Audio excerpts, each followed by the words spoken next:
शांति, बेहद की परम शांति। तो कैसे हैं सब बेहद की आत्माएं, श्रेष्ठ आत्माएं, जागृत आत्माएं। आशा रखता हूं सब बढ़िया होंगे, मस्त होंगे, व्यस्त होंगे। सभी का स्वागत है दादाजी के यूट्यूब चैनल पे, बापूजी के यूट्यूब चैनल पे एपिसोड नंबर 418 में सबका बेहद का परम परम स्वागत है। तो कैसा रहा आपका सैटरडे? आज हम बहुत बढ़िया बात करने वाले हैं, बहुत ही बढ़िया। तो दो हमारे पास छोटी छोटी स्टोरी है, बहुत ही इम्पोर्टेंट है। एक बार देवता, दानव और मानव सभी ब्रह्मा जी के पास गए उपदेश के लिए। तो ब्रह्मा जी ने जो उनको उपदेश दिया, जिसको प्रजापिता भी कहते हैं, प्रजापिता ब्रह्मा, तो प्रजापिता ने उनको उपदेश दिया। उन्होंने द द और द तीनों को 3 द का उपदेश दिया। तो आइए ये समझते हैं कि 3 द क्या है, किसके लिए हैं और क्यों हैं। तो सभी का बेहद का स्वागत है। और उसके बाद एक और इंटरेस्टिंग स्टोरी है जो आपको पूरी सुननी होगी। तो बने रहिए, आज का प्रोग्राम शुरू करते हैं, बेहद का प्रोग्राम शुरू करते हैं।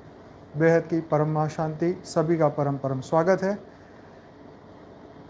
तो अक्सर एक उपदेश 3, चलिए फटाफट शुरू करते हैं। समय बहुत कम है, इसलिए सभी बेहद की आत्माएं सही समय पे आइए ताकि हम प्रोग्राम जल्दी से जल्दी शुरू कर सकें।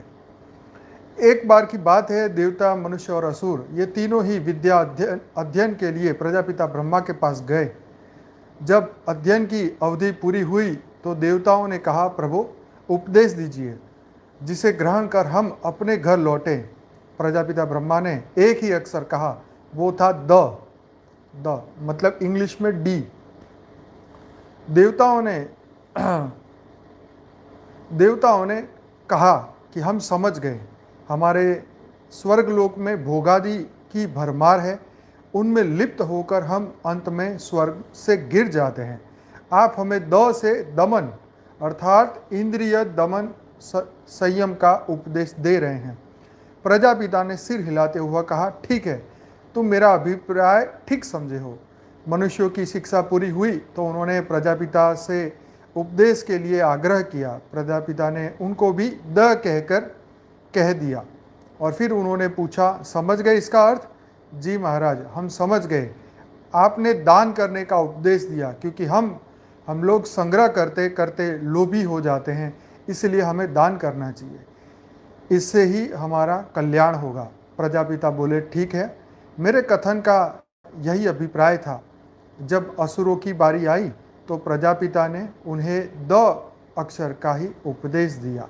उन्होंने सोचा, हम लोग स्वभाव से ही हिंसक है। जब असुरों की बारी आई तो उनको भी उन्होंने द का ही उपदेश दिया। असुरों ने सोचा, हम लोग स्वभाव से ही हिंसक है, क्रोध और हिंसा हमारा नित्य का व्यवहार है। असुरों ने सोचा, हम लोग स्वभाव से हिंसक है, क्रोध और हिंसा हमारा नित्य का व्यवहार है। अब हमें प्रजापति दया का उपदेश दे रहे हैं, इससे ही हमारा उद्धार होगा। दया करने से ही हम इन दुष्टों से, इन दुष्कर्मों से छूट सकते हैं।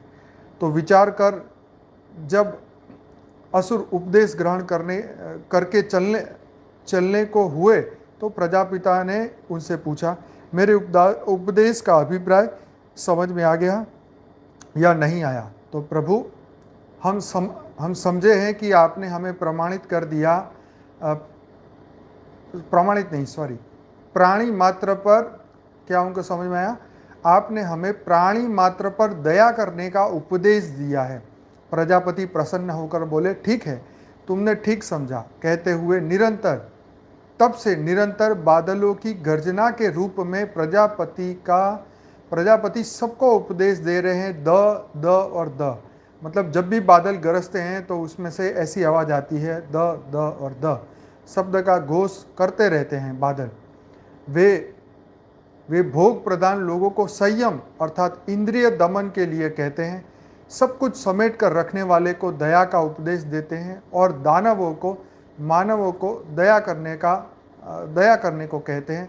बादलों की गर्जना हमें दमन, दया और दान को अपनाने का उपदेश देती है। तो ये थी स्टोरी द और द की।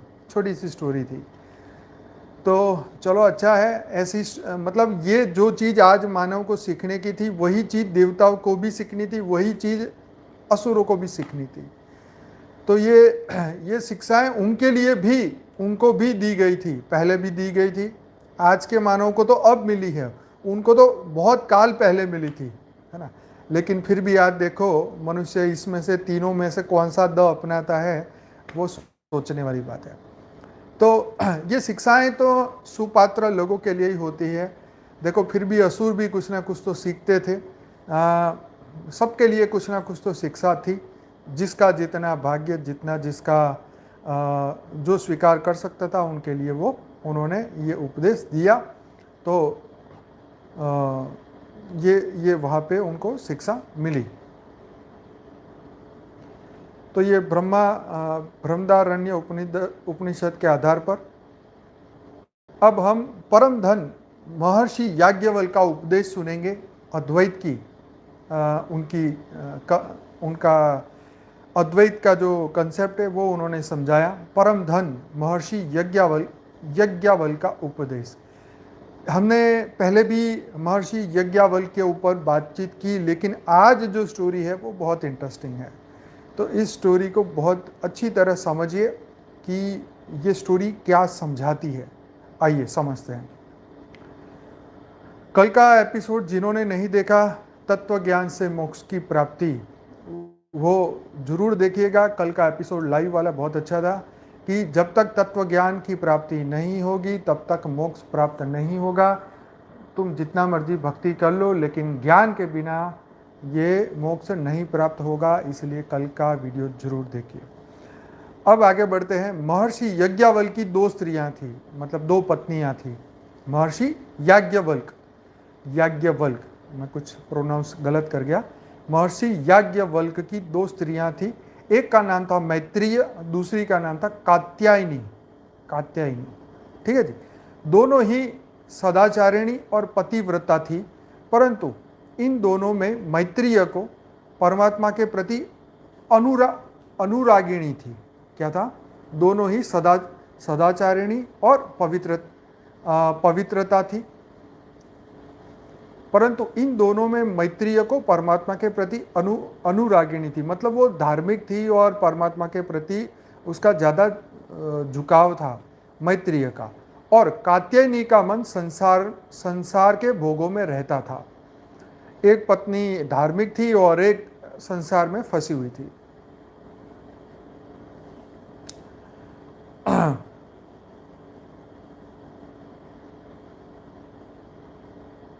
जी, परमात्मा से ज़्यादा प्रेम था मैत्रेय का। तो महर्षि याज्ञवल्क्य ने संन्यास ग्रहण करते समय मैत्रेय को अपने पास बुलाकर कहा, मतलब पहली पत्नी को बुला के कहा, हे मैत्रेय, मैं अब इस गृहस्थाश्रम को छोड़कर संन्यास ग्रहण करना चाहता हूँ। तुम दोनों मेरे पीछे से आपस में झगड़ा मत करना, सुखपूर्वक रहना।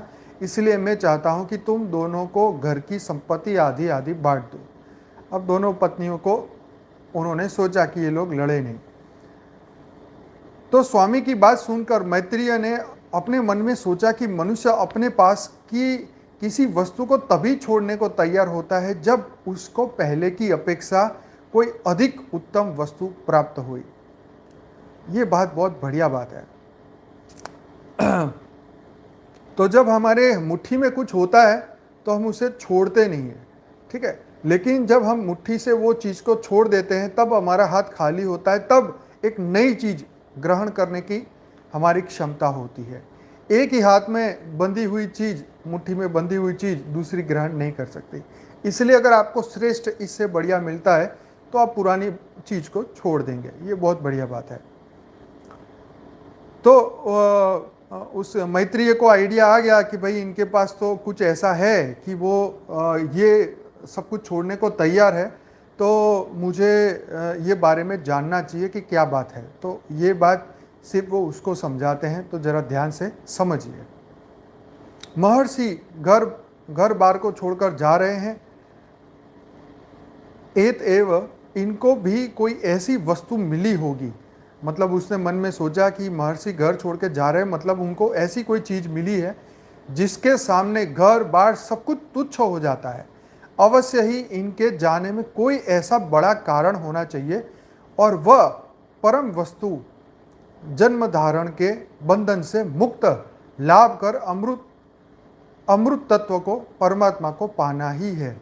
क्या उसके मन में आया? क्योंकि वो पहले से धार्मिक थी, उसके मन में क्या आया? अवश्य ही इनके जाने में कोई ऐसा बड़ा कारण होना चाहिए और वह परम वस्तु जन्म मरण के बंधन से मुक्त लाभ कर अमृत तत्व को, परमात्मा को पाना ही है। अमृत तत्व को पाना ही है, परमात्मा को पाना ही है। तो यस, वो कितनी इनोसेंट और कितना उसके अंदर परमात्मा के प्रति चाहत होगी, तभी उसके मन में ये भाव आया।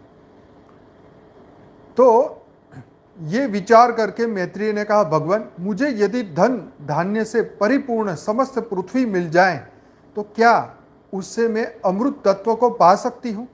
उन्होंने अपने पति को पूछा, याज्ञवल्क्य को पूछा, याज्ञवल्क्य से पूछा कि हे स्वामी मुझे बताओ कि अगर ये पूरी पृथ्वी धन धान्य से परिपूर्ण समस्त पृथ्वी मिल जाए तो क्या मैं इससे अमृत तत्व को पा सकती हूँ? Question mark. याज्ञवल्क्य ने कहा, नहीं नहीं, धन सहित पृथ्वी की प्राप्ति से तेरा धनिकों का साथ जीवन हो जा क्या धन सहित पृथ्वी की प्राप्ति से तेरा धनिकों का साथ जीवन हो सकता है, परंतु उससे अमृत तत्व कभी नहीं मिल सकता।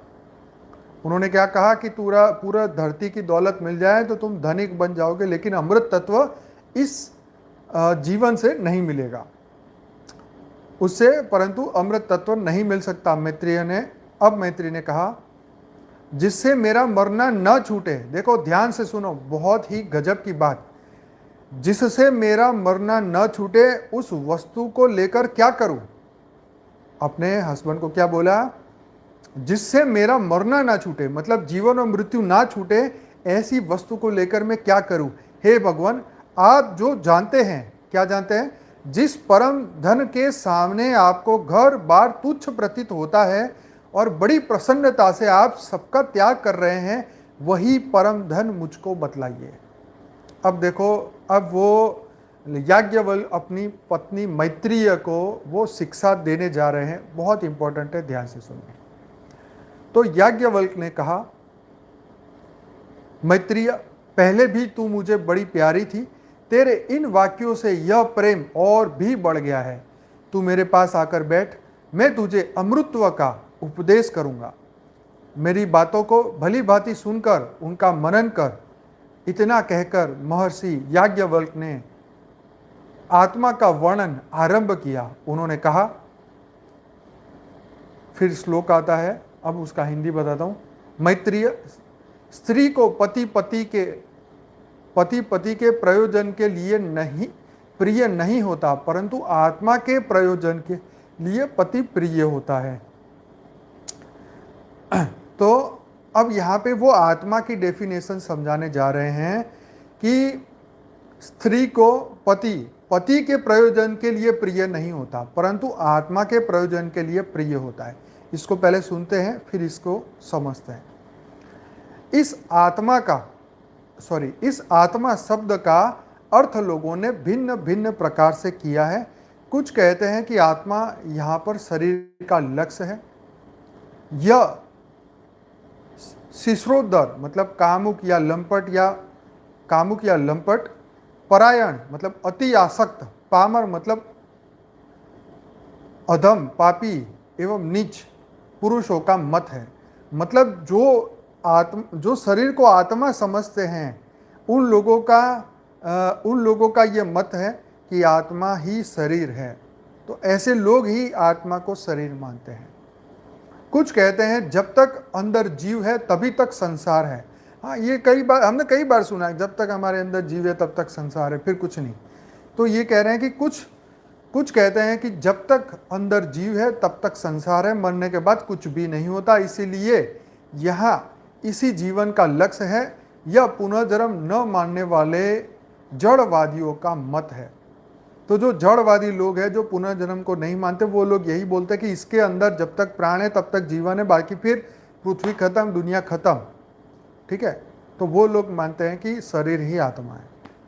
ठीक है, कुछ लोग आत्मा के लिए का अर्थ करते हैं कि जिस वस्तु या जिस संबंधी से आत्मा की उन्नति हो, आत्मा की उन्नति हो, आत्मा अपने स्वरूप को पहचान सके, वही प्रिय है।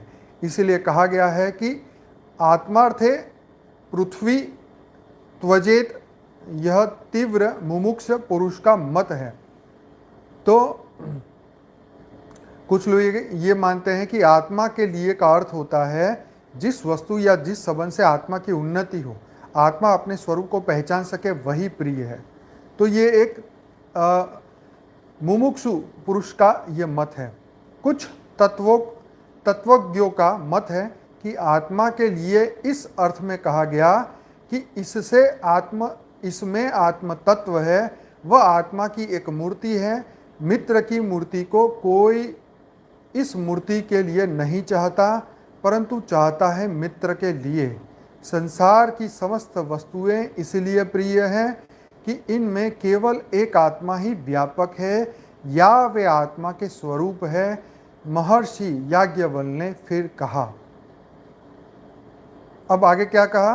अरे, स्त्री स्त्री के लिए प्रिय नहीं होती, परंतु वह आत्मा के लिए प्रिय होती है। पुत्र पुत्र के लिए प्रिय नहीं होते, परंतु आत्मा के लिए प्रिय होते हैं। धन धन के लिए प्रिय नहीं होता, परंतु वह आत्मा के लिए प्रिय होता है। ब्राह्मण ब्राह्मण के लिए प्रिय नहीं होता, परंतु वह आत्मा के लिए है। क्षत्रिय क्षत्रिय के लिए नहीं, परंतु वह आत्मा के लिए है। लोक लोक के लिए प्रिय नहीं, परंतु वह आत्मा के लिए है। देवता देवता के लिए प्रिय नहीं, परंतु वो आत्मा के लिए प्रिय है। वेद वेदों के लिए प्रिय नहीं, परंतु वो आत्मा के लिए है। भूत भूतों के लिए प्रिय नहीं, परंतु आत्मा के लिए है। इसका मतलब ये कि संसार की समस्त वस्तुएं इसलिए प्रिय है, इनमें केवल एक आत्मा ही व्यापक है या वे आत्मा के ही स्वरूप है।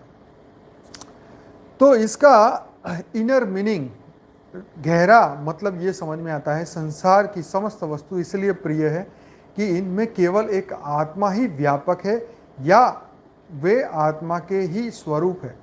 तो उन्होंने ये समझाया कि आत्मा का ही ये स्वरूप है, इसीलिए वो आत्मा को प्रिय है।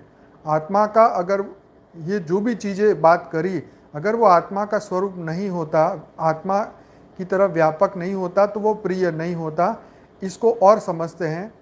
हमें महर्षि के ये बेसिक पॉइंट्स है, ये जो समझ में आ रहा है कि ही इज टॉकिंग अबाउट सभी में है एक IMP क्वालिटी, एक इम्पॉर्टेंट क्वालिटी, वो है आत्मीयता, जो सभी में है, व्यापक है, सब जगह है, वननेस है।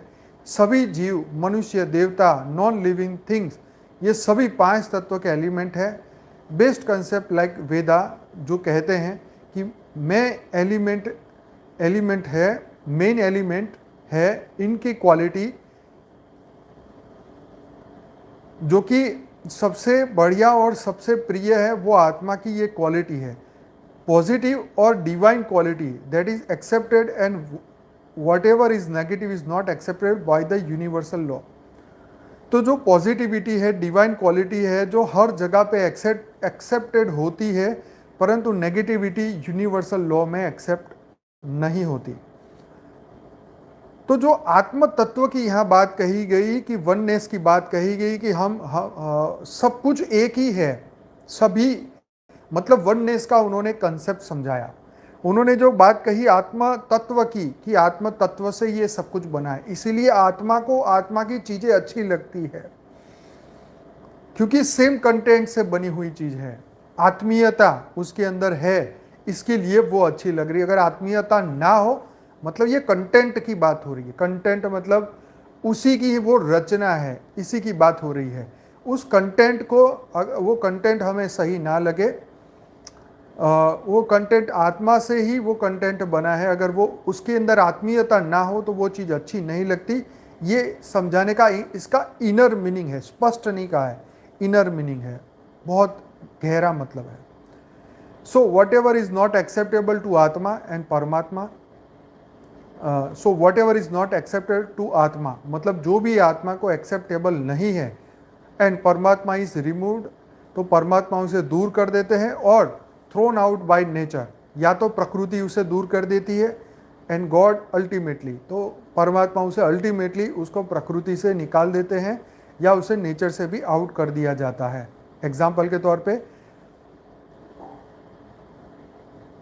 आगे ऐसे ही श्री कृष्ण ने अपने विराट स्वरूप में, काल स्वरूप में दिखाया कि सभी जो कौरव पक्ष और सभी नेगेटिव के सपोर्टर्स जो उसके अंदर उनके मुंह में आ रहे थे, सभी को वो अंदर खींच रहे थे, और negative can not be remain in evolution, तो ये नेगेटिविटी को वो समाप्त करते हैं। ये बात यहाँ समझ में आती है। तो आगे वो समझा रहे हैं, अरे मैत्रेय, सब कुछ उनके लिए ही प्रिय नहीं होते, परंतु सब आत्माओं के लिए ही प्रिय होते हैं। यह परम प्रेम का स्थान आत्मा ही वास्तव में दर्शन करने योग्य, श्रवण करने योग्य, मनन करने योग्य और निरंतर ध्यान करने योग्य है। क्या बोला? सब कुछ उनके लिए ही प्रिय नहीं होते, परंतु सब आत्मा के लिए ही प्रिय होते हैं। वह परम प्रेम का स्थान आत्मा ही वास्तव में दर्शन करने योग्य, श्रवण करने योग्य, मनन करने योग्य, निरंतर ध्यान करने योग्य है। तो वो क्या है? सिर्फ आत्मा ही वास्तव में दर्शन करने योग्य है। तो आत्मा के ऊपर पूरा फोकस डाल दिया सॉरी, आत्मा के ऊपर फोकस कर दिया कि आत्मा ही दर्शन करने योग्य है, आत्मा ही सुनने के लिए योग्य है, आत्मा का ही मनन होना चाहिए, आत्मा का ही ध्यान होना चाहिए, आत्मा का श्रवण होना चाहिए, आत्मा का ही दर्शन होना चाहिए। ये उन्होंने बात कही। हे मैत्रेय, इस आत्मा के दर्शन, श्रवण, मनन और साक्षात्कार की सब कुछ जाना जा सकता है। क्या बोला? इस आत्मा के दर्शन, श्रवण, मनन और साक्षात्कार से ही सब कुछ जाना जा सकता है। यही ज्ञान है। इसके पश्चात महर्षि याज्ञवल्क्य ने सबका आत्मा के साथ अभिन्न रूप बदलाते हुए इंद्रियों का अपने विषयों में अधिष्ठान बतलाया, और तदंतर ब्रह्म की अखंड एक रस सत्ता का वर्णन कर अंत में कहा कि जब तक द्वैत भाव होता है तभी तक दूसरा दूसरे को देखता है। अब क्या हुआ देखो, हे मैत्रेय, यही ज्ञान है जो उन्होंने बताया। इसके पश्चात महर्षि ने कहा, आत्मा के साथ अभिन्न रूप बदलाते हुए इंद्रियों का अपने विषयों में अधिष्ठान बतलाया, और तदुपरांत ब्रह्म की अखंड एक रस सत्ता का वर्णन कर अंत में कहा, जब तक द्वैत भाव होगा तभी तक दूसरा दूसरे को देखता है। बहुत बढ़िया बात कही, ध्यान से सुनो, फिर से फोकस लगाओ। अब उन्होंने आत्मा के अभिन्न रूप बदलाते हुए सबका आत्मा के साथ अभिन्न रूप बदलाते हुए इंद्रियों का अपने विषयों में अधिष्ठान बतलाया। तो इंद्रियां जो हैं वो विषयों में आसक्त रहती है, ठीक है, ये समझाने की कोशिश की।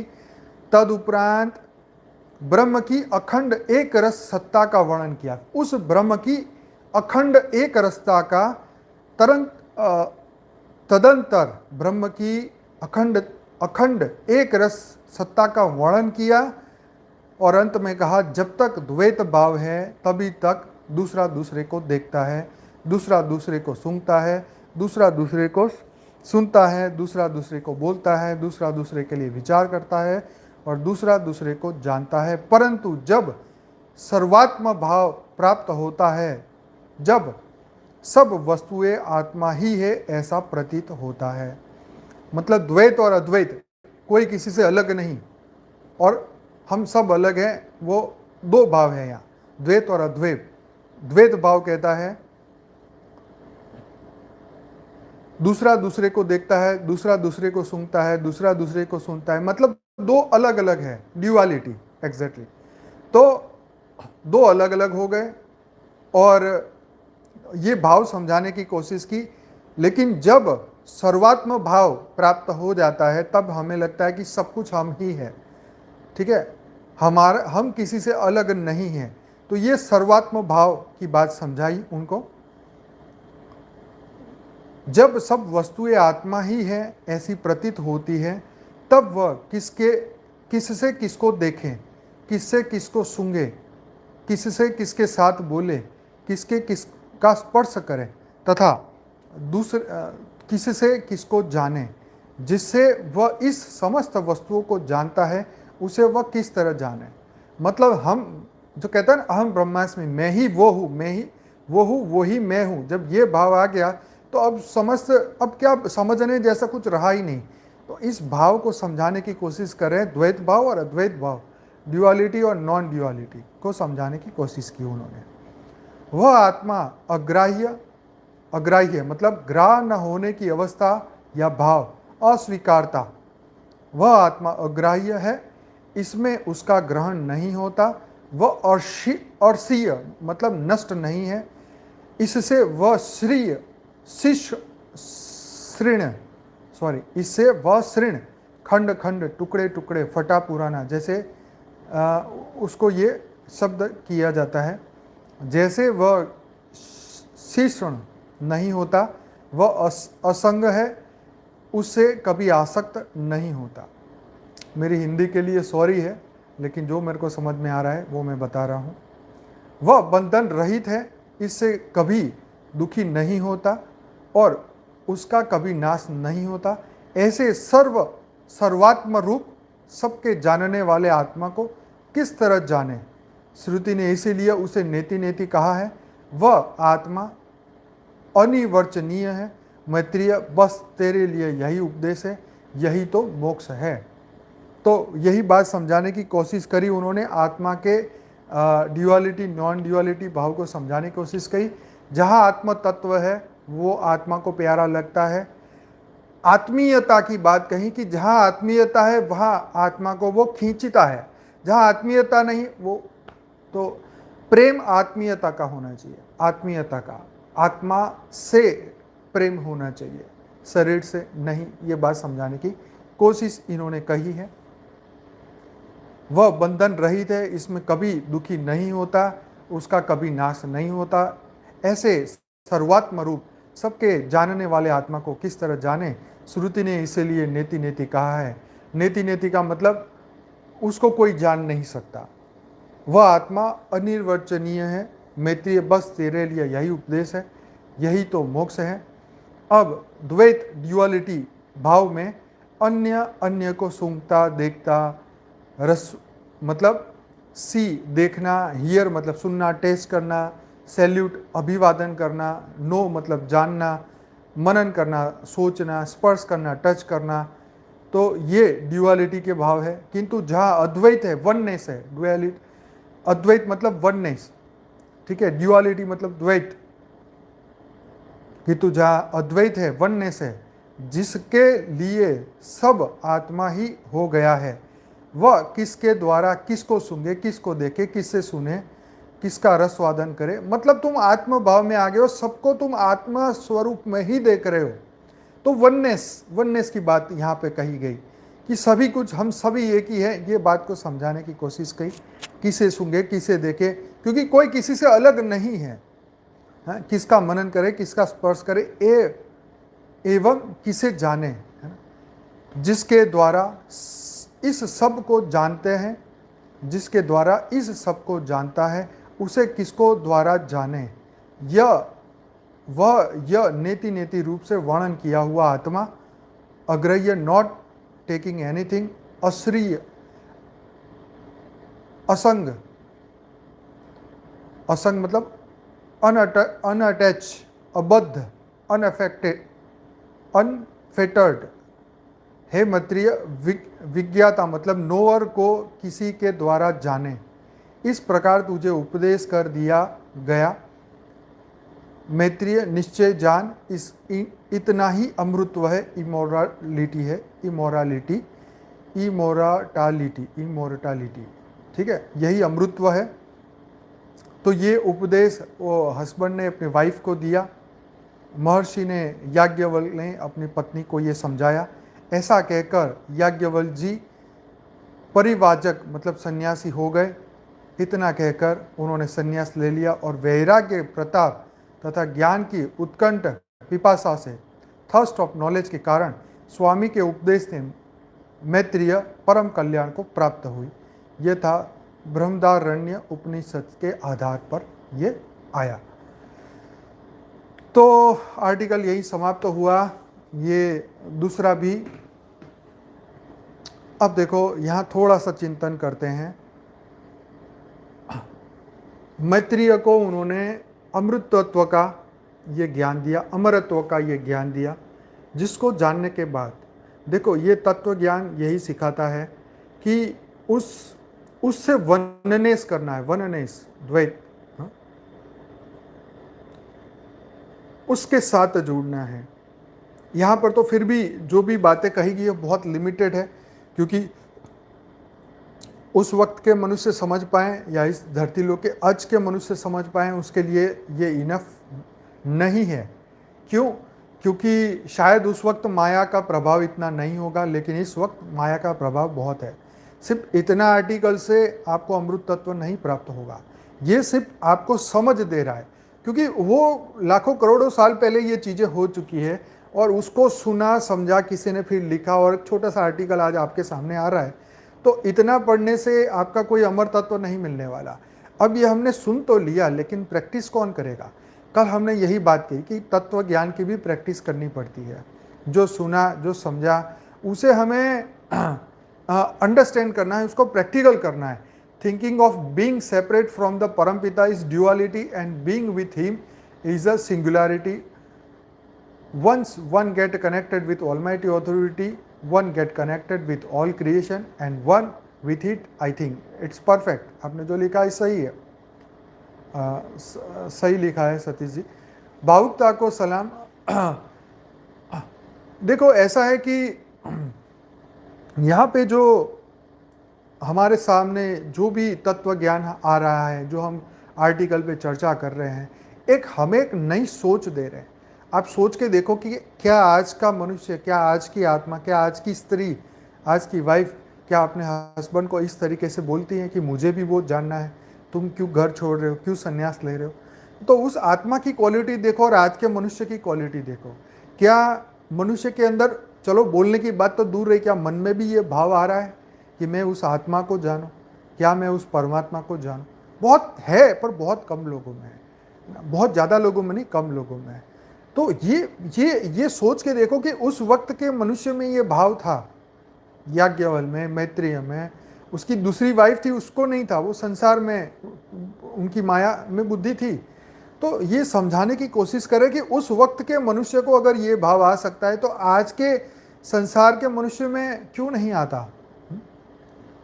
तो वो क्वालिटी नहीं है, आई अंडरस्टैंड, पर ये तमोगुण भी छा चुका है, ये सच है।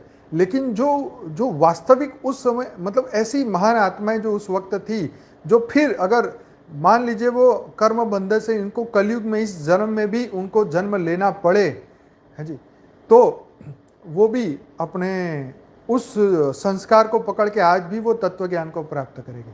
आज भी उनके अंदर वही चीज होगी जो पहले थी, मतलब वो अमृत तत्व को पाने के वो आकर्षित होती है वो आत्माएं, वो जानने को, सुनने को, क्योंकि ये ज्ञान अनादि समय से था, दिया भी गया था।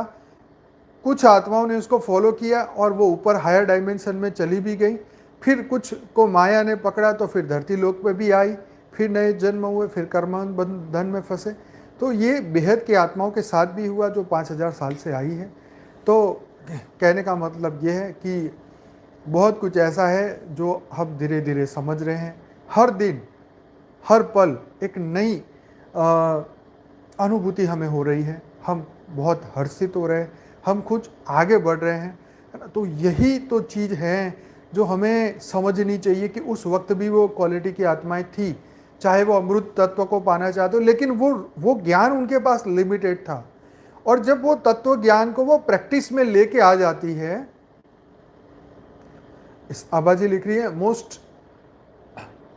most people are materialistic mindset, their conscious mind can't even accept there is a something called atma, paramatma. खाओ पियो ऐश करो और माइंड सेट है। तो देखो सबके अपने अपने माइंड सेट है।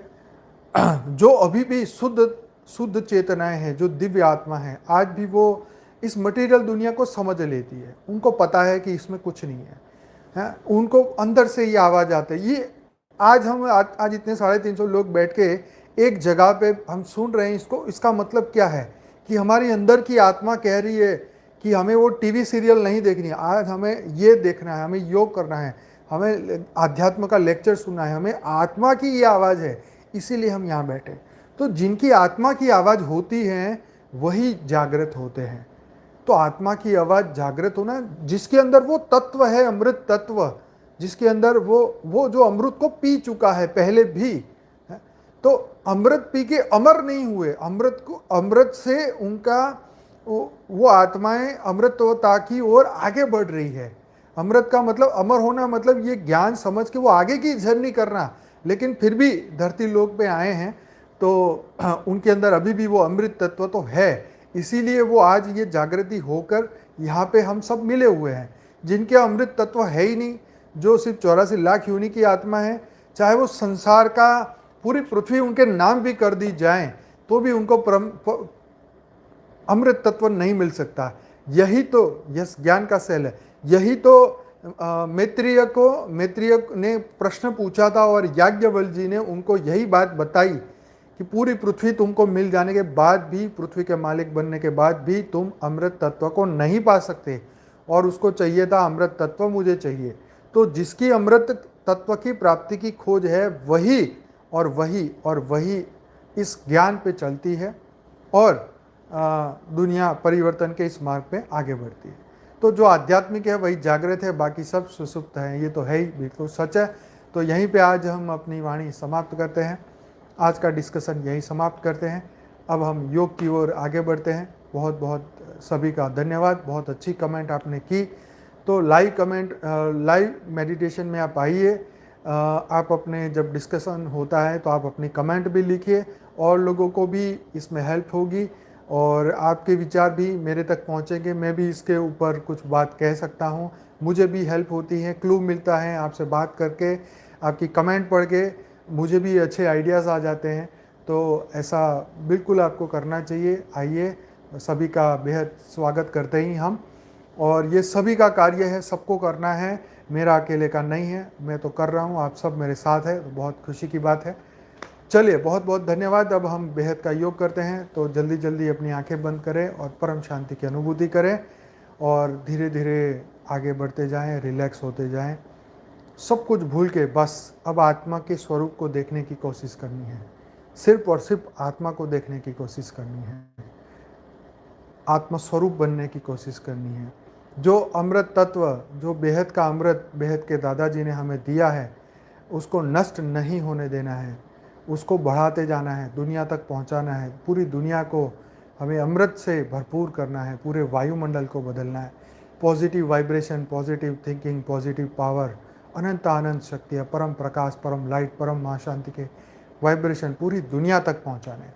सभी बेहद की आत्माएं अपनी अपनी आंखें बंद करें।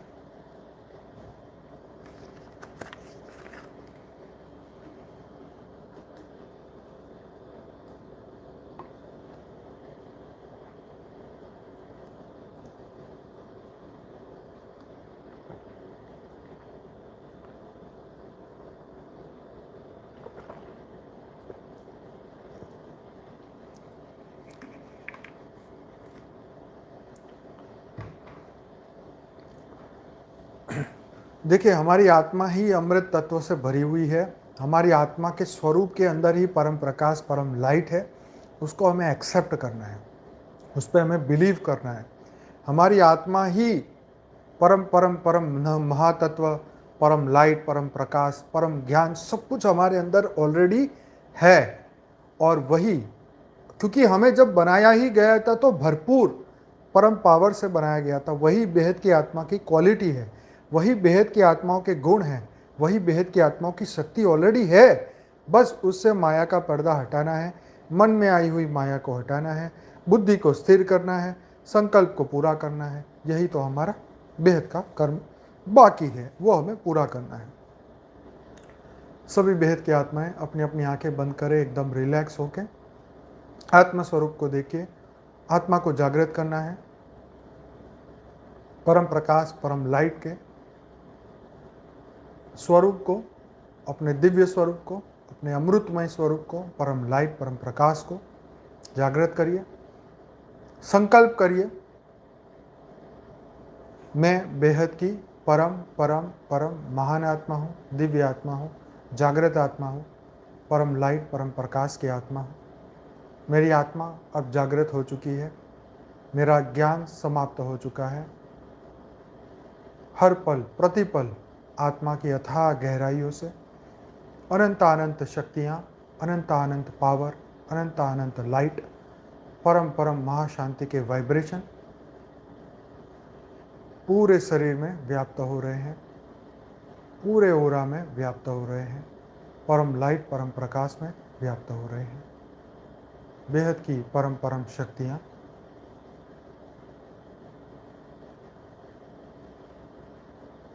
बेहद की परम परम शक्तियाँ आ चुकी हैं। बेहद की परम परम शक्तियाँ हमारे अंदर आ चुकी हैं। बेहद की परम परम शक्तियाँ हमारे अंदर आ चुकी हैं। आत्मा की जागृति हो चुकी है, परम परम शांति आ चुकी है, बेहद की परम परम प्रकाश आ चुका है।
संपूर्ण हमारा शरीर प्रकाश का बन चुका है, परम लाइट परम प्रकाश का बन चुका है।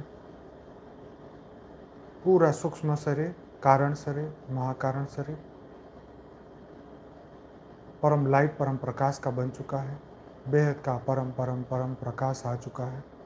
बेहद की परम परम परम शांति हो चुकी है। पूरा ओरा परम प्रकाश परम लाइट से भरपूर हो चुका है, बेहद की शक्तियों से भरपूर हो चुका है। हम सब बेहद के प्रकाश से परिपूर्ण हो चुके हैं, भरपूर हो चुके हैं।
बेहद की कला के परम धाम से बेहद के दादाजी छोटू राम बापू जी हम सबको परम प्रकाश परम लाइट दे रहे हैं, बेहद की परम परम शक्तियाँ दे रहे हैं, अनंत शक्तियाँ हर पल प्रतिपल हमको दे रहे हैं। अनंत शक्तियाँ, बेहद की परम परम शक्तियाँ हर पल प्रतिपल हमारे अंदर आ रही हैं। संपूर्ण शरीर बदल चुका है। परम परम शांति के वाइब्रेशन शरीर के एक एक सेल के अंदर आ चुके हैं। पूरा शरीर परम परम शांति से भरपूर होता जा रहा है। परम लाइट परम प्रकाश भरपूर होता जा रहा है। बेहद की परम परम शक्तियाँ भरपूर होती जा रही है।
पूरी पृथ्वी परम परम प्रकाश से भर चुकी है। परम शांति के वाइब्रेशन पूरी पृथ्वी पे आ चुके हैं। परम लाइट पूरी पृथ्वी पे आ चुकी है। बेहद की परम परम शांति हो चुकी है। अनंत प्रकाश अनंत शक्ति आ चुकी है।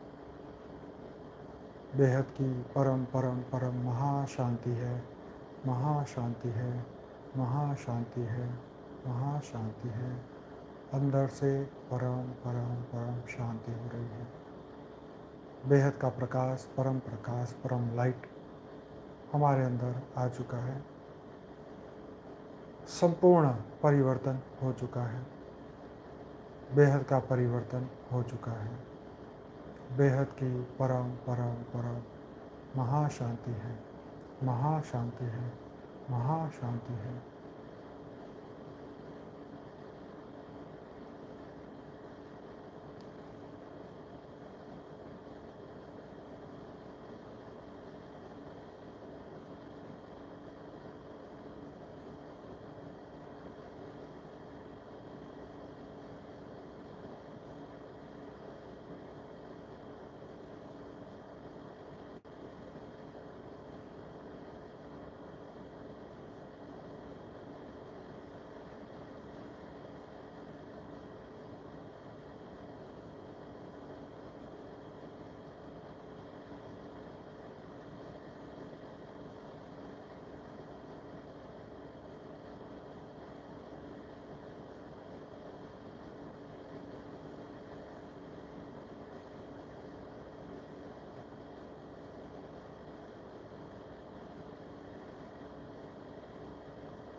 संपूर्ण पृथ्वी पे परम परम परम शांति के वाइब्रेशन चारों ओर पहुंच रहे हैं।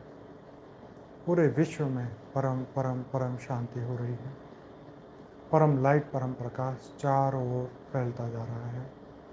दिव्य आत्माएं जागृत हो रही है। बेहद की आत्माएं जागृत हो रही है। परम लाइट, परम प्रकाश की आत्माएं जागृत हो रही है। पूरे विश्व में परम परम परम महाशांति है, महाशांति है, महाशांति है।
सभी बेहद की आत्माओं का दिल से धन्यवाद, कोटि कोटि धन्यवाद। बेहद की परम महाशांति। कल संडे है, कल रात को हमारा 10 से 11 मेडिटेशन ही होगा। तो कल रात को मिलते हैं 10 बजे। बेहद की परम महाशांति, बेहद की परम महाशांति।